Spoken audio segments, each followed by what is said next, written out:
Magandang araw mga kaibigan. Bigyan natin ng reaction opinion itong dumaan sa wall ko, Boss M Mindset. Title lang nito is Kami ang mga tagapagtanggol ng mga inaapi. May tatlong lalaking galit na galit. Sino ba sila? Yan o. Boying Rimulya, John Vic Rimulya, and Ping Lacson. Wow! Tagapagtanggol ng mga inaapi. May una akong nakitang post, ganito rin.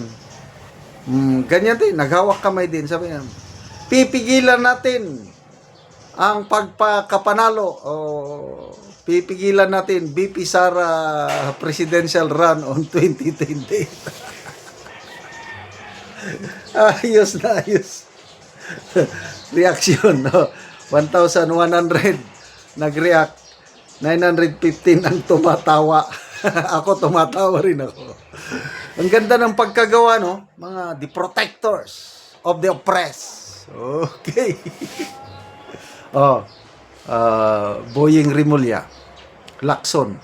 Sila sana ang mag-imbestiga sa mga aligasyon ng mali-maletang delivery. Kailan? Nagtuturuan. Hindi. Sabi ni Boying, hindi ko yan naimbestigahan, walang basihan yan.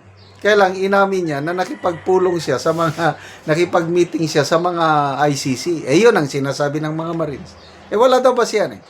Punta kayo, doon kayo magtistigo sa Senado.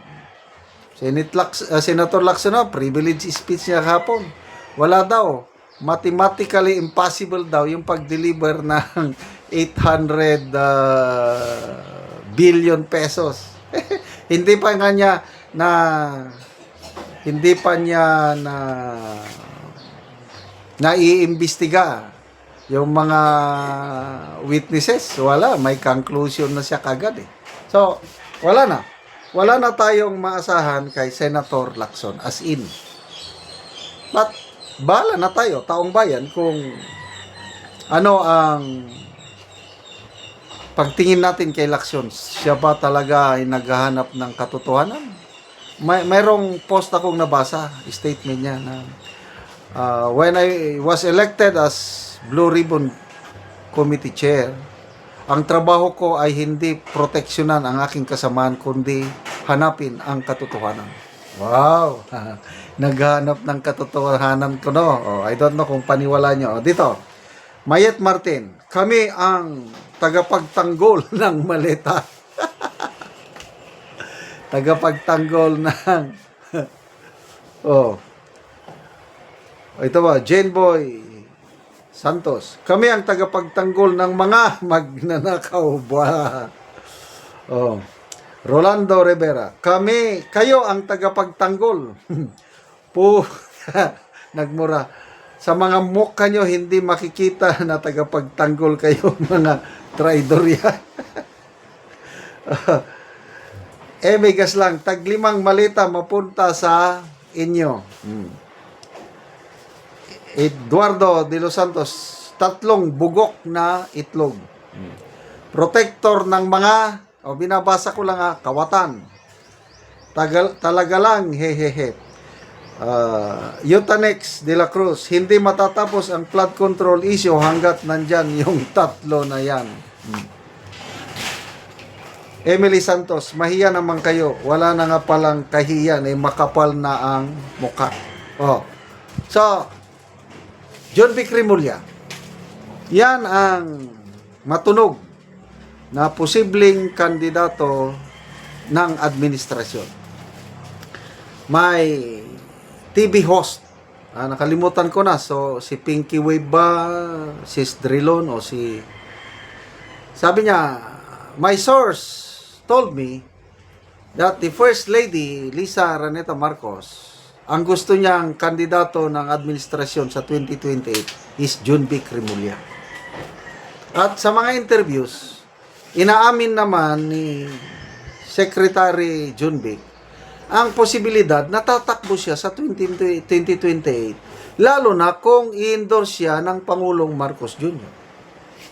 So far sa ngayon, wala pa akong nakikita na ibang kandidato ng administrasyon maliban sa kanya. Kasi si Martin Romualdez parang imposible na. Maliban lang kung mag-independent siya.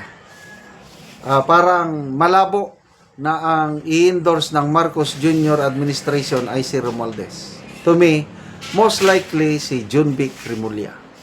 Kaya, nandiyan ngayon, gagawin yung tatlong yan, tagapagtanggol.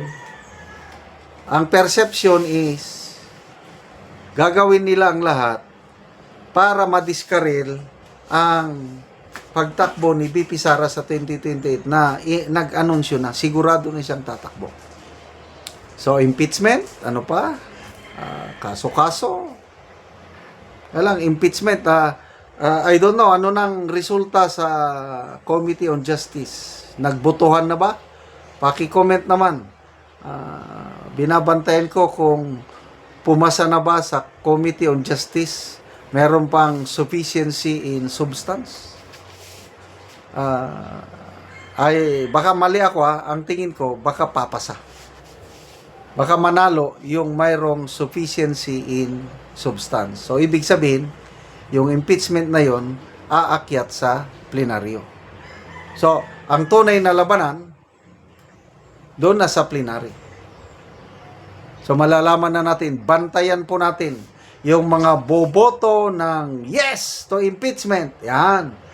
Kung nasaan man kayo, mga kapwa DDS, let's campaign against them.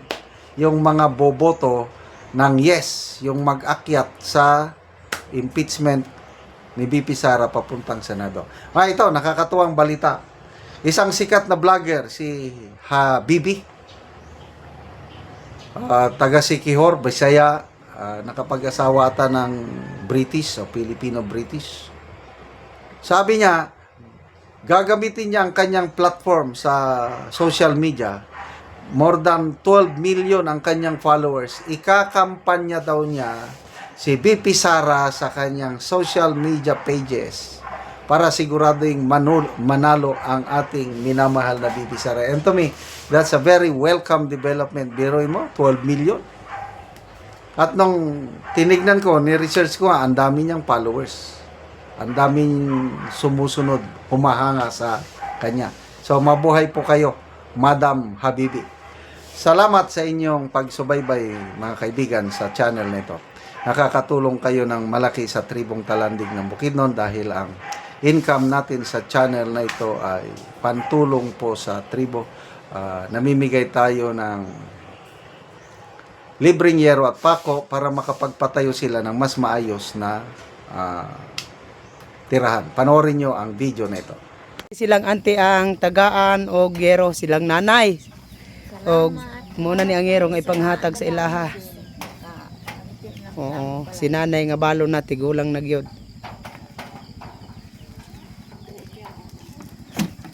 So sayo pa gani ga ulan-ulan pero excited na silang nanay sa pagkuha og gero.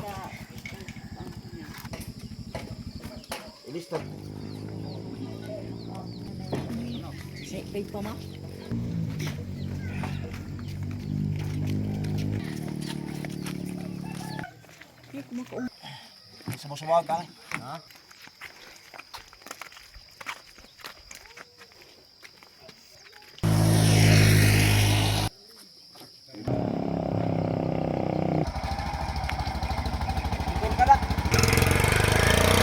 Ug karon abot na gyud ang gero nga gihatag ni nanay nga tigulang nga balo.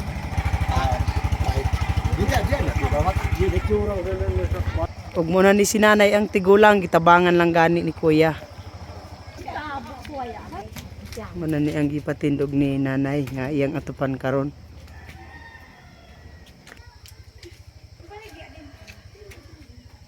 Sa Ginoo kay gitagaan ko sin kay katigulang naman kay tigulang naman ko. Lagi. Pila na day na imong edad? 34 na. Si 34. Pero wala gisa. Oo, sa tigulang na gid ka. Ang mag-atupan ni nanay. Akong awas. Ay mong awas ang magtabang sa imuha. Oo. Lagi. Pila na day nanay ka tuig nga sa imong pagkabalo na? Kapina 20. Kapina 20 ka tuig. Oo. So asa So karon imo gining balay ang imong gipuy-an. O so gitabangan lang ka. Tabangan ko sa Nagpasalamat si nanay sa Ginoo ug sinagatan sa video nga natagaan siya gero. Salamat nanay. magani isa ko